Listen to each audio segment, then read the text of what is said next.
Are you the one?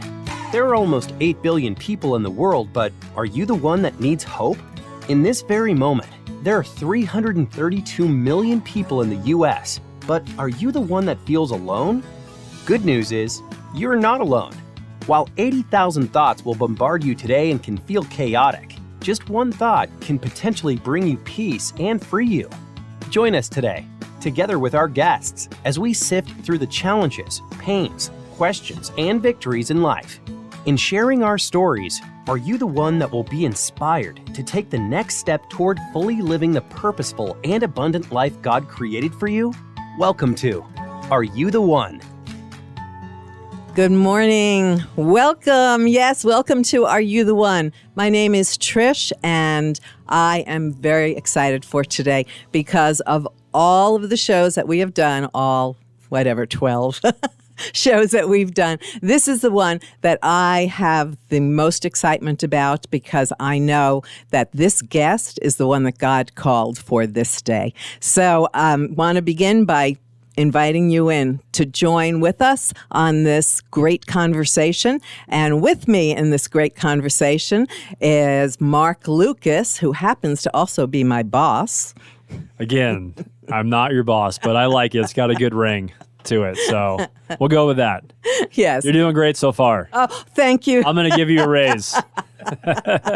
In heaven. Ka-ching. And joining us, Marc is my guest co-host for today, is Preston. And Preston is a SWAT officer. Yeah, as in, you know that show SWAT, right? This is like a real SWAT officer. And here's what I want to tell you, that I know that this is a God moment for us. Back about 2 months ago, my granddaughter was graduating college, and so we were there watching the graduation, which goes on for hours when there's thousands of kids graduating, and they literally announce every single name. And we knew, like, my granddaughter was, like, way at the end. So we had about 3,000 names that they were going to announce. So during that time, all of our family was sitting together, and I took some time to just pray over, Are You the One? And asking God, God, this is your show, God, so you have to bring to me the people that you want as guests. So I'm asking you again, while I'm taking some time during this graduation time, I'm asking you, God, to bring to me the people that you want as a guest. And I have these openings coming up. And literally, I finished praying, and I lift my head up. I mean, I wasn't bowed down or anything, but I just kind of lifted my head up, opened my eyes, and Preston had moved to the seat in front of me, was turning around, looking at me, and I was, okay, here's my next guest. Preston just says, Preston is a family. So we are connected, and it is just God to say, Preston, you're here. You are the one who's chosen for this day to really share the story of being an amazing man of God, who I know you would say, I'm just an ordinary guy doing an ordinary job, but you have an extraordinary God. And he's done extraordinary things in your life. So we want to take some time to hear about what God has been doing in your life, and how being a follower of Jesus impacts how you do your job, because it has to. It has to impact how you do your job. So I would like to begin with the first question, which is, how do you begin your day? How do you prepare every single day to do that job? Well, I appreciate you just having me here, and like you said, the divine intervention for me to be here and for you to open your eyes and see me. I feel grateful that that I was chosen to be here. And so thank you for that. You're welcome. My daily routine has changed over the years as I kind of progressed through my career, and it's certainly not over. But I found early on that routine was very, very helpful for me. It kind of set my day in motion in the right way. And shift work is shift work. And there's times where I worked early in the morning, there's times I worked midday, there's times I worked all night. And I had to kind of shift accordingly. Currently, right now, I work a day shift. And so when I do that, I make it a priority to start my day early. And so I have a set routine, and I get up early. Typically, right now, it's about when the sun comes up. Typically, it's before the sun comes up. And for me, for a stress relief, for a mental reset for the day, is I go to the gym and try to burn some calories and work out some of those stresses and get myself kind of physically fit for the day, if you will. And then I usually give myself at least 30 minutes before my actual shift starts. And that's really a time for me to just pause, whether you want to call it meditation or prayer. But I usually do some kind of daily devotion or some kind of daily, I would say, kind of getting my mind right with God, with the day, of Him kind of directing my thoughts and my actions, whether I'm studying something about leadership, about compassion, about service, whatever that may be, but really just setting aside 30 minutes of just quiet time to listen to what God would have me to kind of guide and direct me as I go through my day. And that really sets me up in my mind. It kind of gives me that peace and that comfort, and then I can go into whatever that day entails. And most days I don't know what's going to happen that day. And most police officers, that's the same way. They show up to work, and they're there to serve, and whatever call comes through is what they're going to do and how they're going to react to that day. And so for me to set myself up really to, in my mind and in my heart and my soul, to kind of be prepared for that day, for whatever the call may be. I'm ready to go about that day. And then, work my standard day. And then for me, I have about a 25-minute commute home, which is really, in my eyes, important. And it's my quiet time to decompress, right? Just kind of transition from being a police officer where I'm working at what I feel like is an extremely high level and high alertness, to decompressing, to being home, to being a husband and a family guy with kids at home. And that's sometimes I'll walk in the door, my wife will look at me and she'll realize you need a few more minutes, and I'm still working through the day and processing that. But I get to the point where it's time to switch from the police officer hat to just the family guy hat, and that's kind of a regular day for me, kind of from start to finish. Wow. One of the things that struck me as you were speaking about it, you mentioned 3 words, just like threw them out, and that was serve, compassion, and what was the third one? Do you remember? Service, compassion. Anyway, those were the 2 that really... Leadership, probably. Leadership, yes. Leadership. Okay, thank you. Because you just threw those words out. But to me, I was seeing that as like a structure to start your day with, as in, like you said, there's nothing about your day pretty much going forward from that moment that you actually begin that you actually know what's going to happen. As opposed to most of us, right, Marc? Like we know, like a basic, what our day is going to be. And probably most of you listening to this or watching us, like you know the basics of what your day is going to bring. But you don't. And it really struck me, Preston, when you said serve, compassion, and leadership, that was almost like creating a structure that you were going to live your day through. And how awesome like that is, to provide structure in a day that doesn't have structure going forward.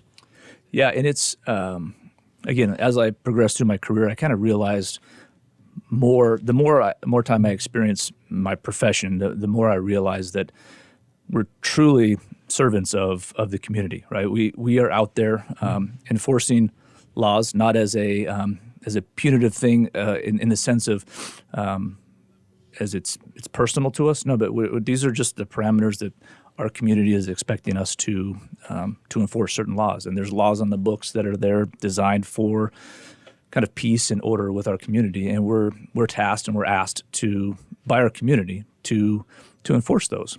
And it is not personal to us. It has nothing to do with us trying to be vindictive or stick it to anybody. It's truly just out of service. And so, when I can kind of frame it in a leadership capacity or compassion kind of capacity, it really just kind of helps me through the day. And I remember early on in my career, a mentor of mine said, "Hey, you should always treat the people you interact with, whether you're talking with them in a coffee shop, as just a friendly hello to somebody that you maybe have to write a ticket to, or somebody you may have to arrest. That you should treat all those people as though they're family. And when you do that, is that your grandmother? Is that your aunt? Is that your uncle? Your brother that you're dealing with?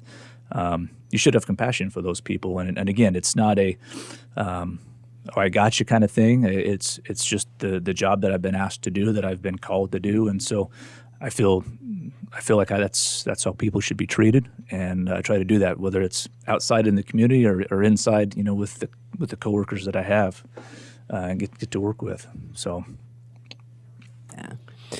I think it's so good for all of us just to be able to kind of lean in and hear the discipline that you have in that morning routine. And I think, like you said, Trish, I think at the end of the day, most of us in the marketplace, we have several predictabilities in our schedule. We don't have the unpredictable X factors that you would have as a SWAT officer. But whether you have a career that you have where you don't know what you're going to be facing and the negative realities that you walk into, or whether I can open up my Outlook in the morning and know, okay, this, and I can almost kind of predict in a lot of ways even how things are going to go throughout my day. And I think a lot of us have that schedule. Whatever schedule you have, I think at the most important dire level, and it says this in the intro, 80,000 thoughts will bombard our minds every day. So why would we not start our day putting truth into our minds?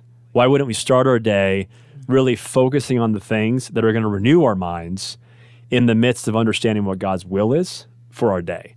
And when I don't do that, I'm off a little bit. I'm just a little bit, there's a misalignment with me and God in the way that I start my day.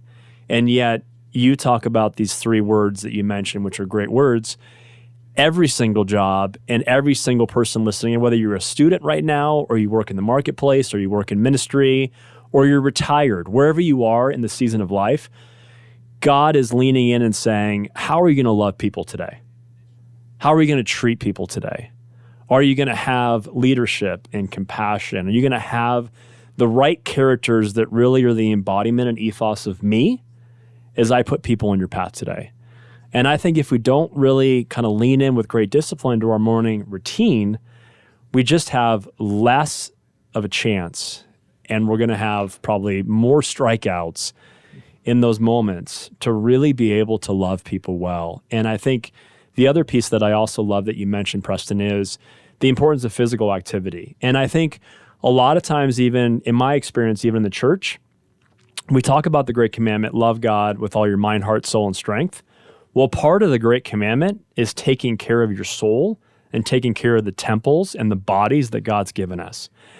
And obviously, based on where you are with physicality, you might not be able to go and be a power lifter.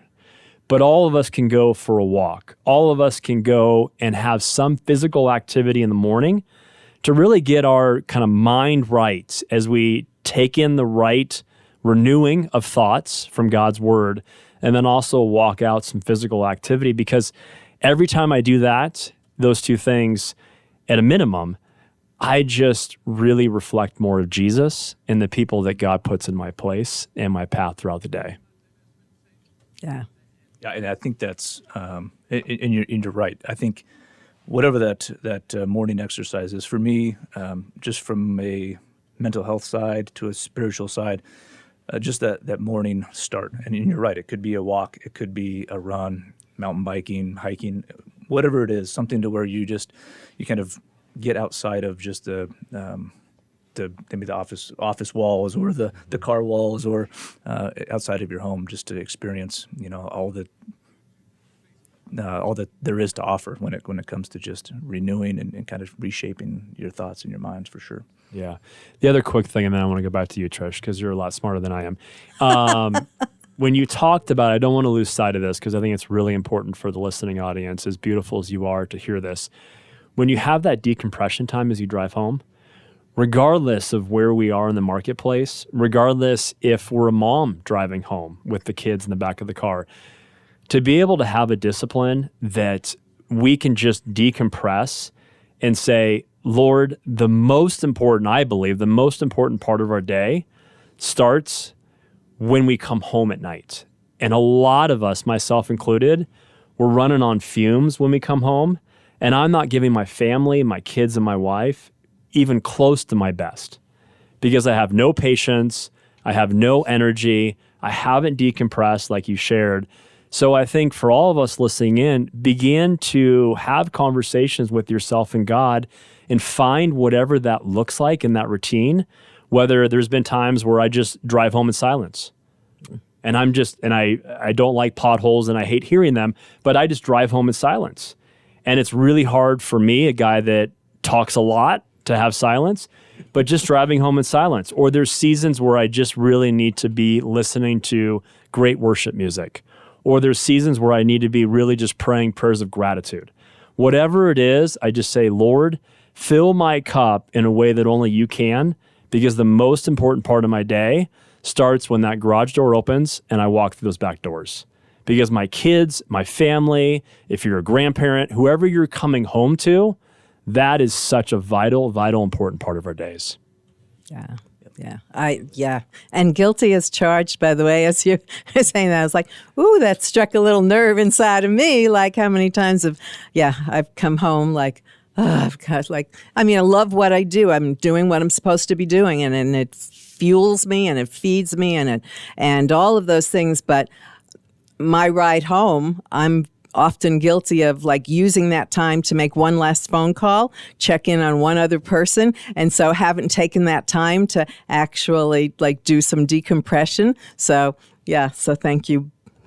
Thank you, both of you. I felt a little prick there. So a good one, by the way. So, as the Holy Spirit of the radio station, you're welcome.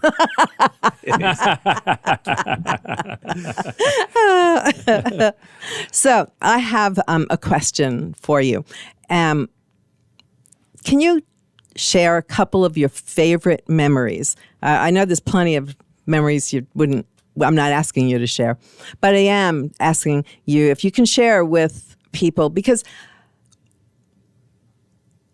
all we see, 95% of the time, are negative interactions. Now, media is just filled with it. I mean, it's all we expect almost from media is negative coverage of our police officers.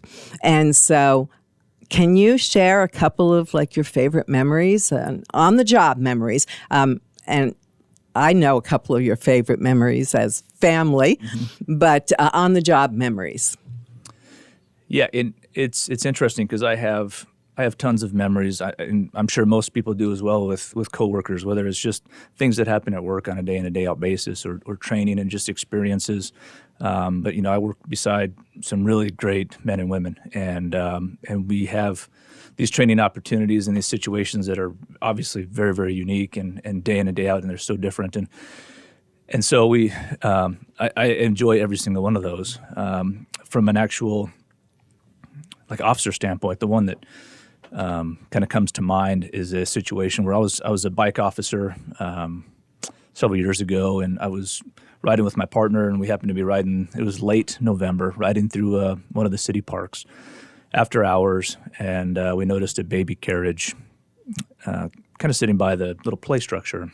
We thought that was odd. It's typically something that nobody really leaves behind. And so as we got closer and kind of looked around, we saw some rustling on the top of the structure and realized that it was a woman.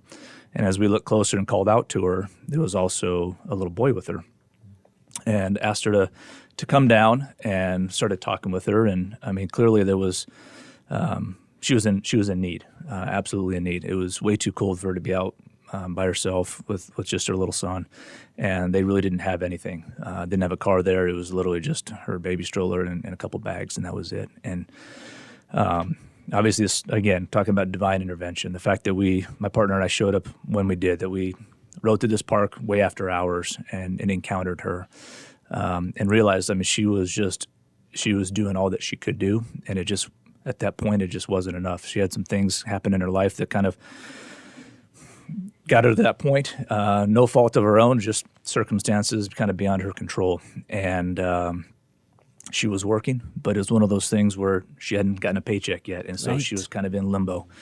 And the police department and just public safety in general has really good partnerships with several organizations, and we made some quick phone calls, and it didn't take long, even in the middle of the night, to get partners in the right place. And next thing you know, we can get her and her son housed in a hotel, and we made sure that it was through the time where she can get paid and kind of spin her up get her back on her feet and get her to the point where she is. I'm not sure where she is now, but I truly think that that God truly put us in that place just for that little helping hand, as small as it was, and I'm sure it was great in her eyes. To us, it was just kind of another thing we would do for somebody in need. But she was doing all the right things. She just needed somebody to step into that gap, and the Lord said, "Hey, it's you guys are the ones that are going to step in that gap and kind of fill that just for that temporary thing." And I followed up with her, a few days later, just to make sure things were going well. And she was extremely grateful. Still working hard, and that things had kind of had been laid out for her until she was going to get paid, and she had things were going in the right direction. So those little things, those little nuggets that I'll cherish forever, because it was like I was given the opportunity to obviously meet somebody's need like that. And does that have anything to do with law enforcement? I don't know, but obviously we were in that right place at the right time to be able to provide needs, and we had the ability to do that.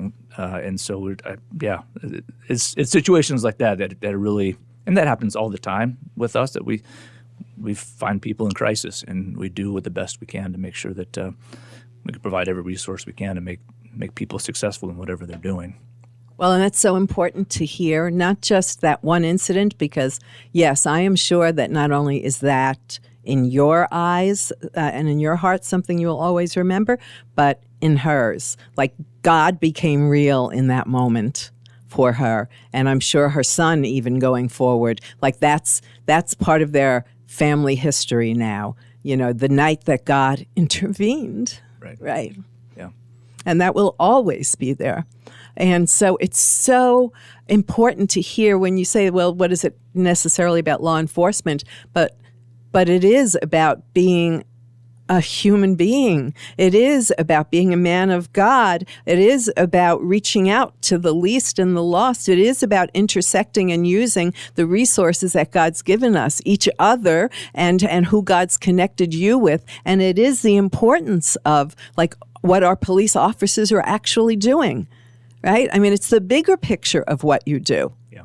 And I think part of what today is about the bigger picture of what our police officers do and who they are.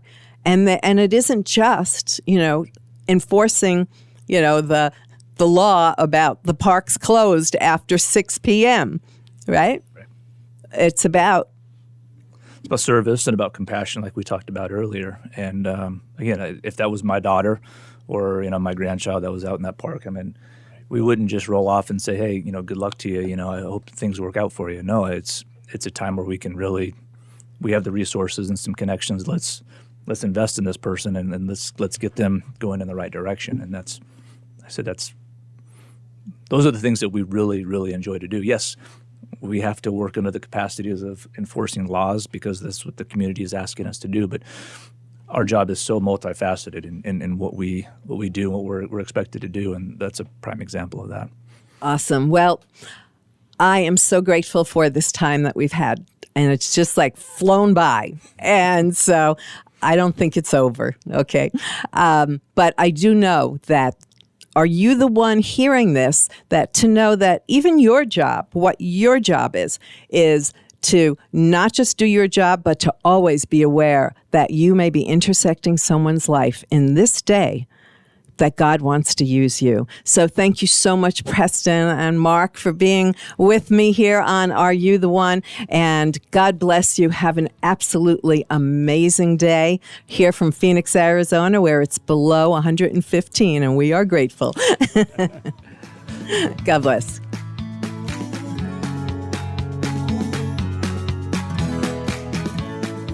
Thank you for listening to Are You the One today.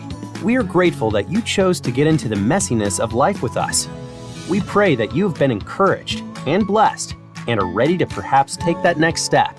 Remember, you are not alone. Please visit our website, areyoutheoneshow.com, for resources and reinforcements to help you navigate your way to the heart of God and His great plans for your life. Join us again next week as together we dive into the deep end of life's issues on Are You the One?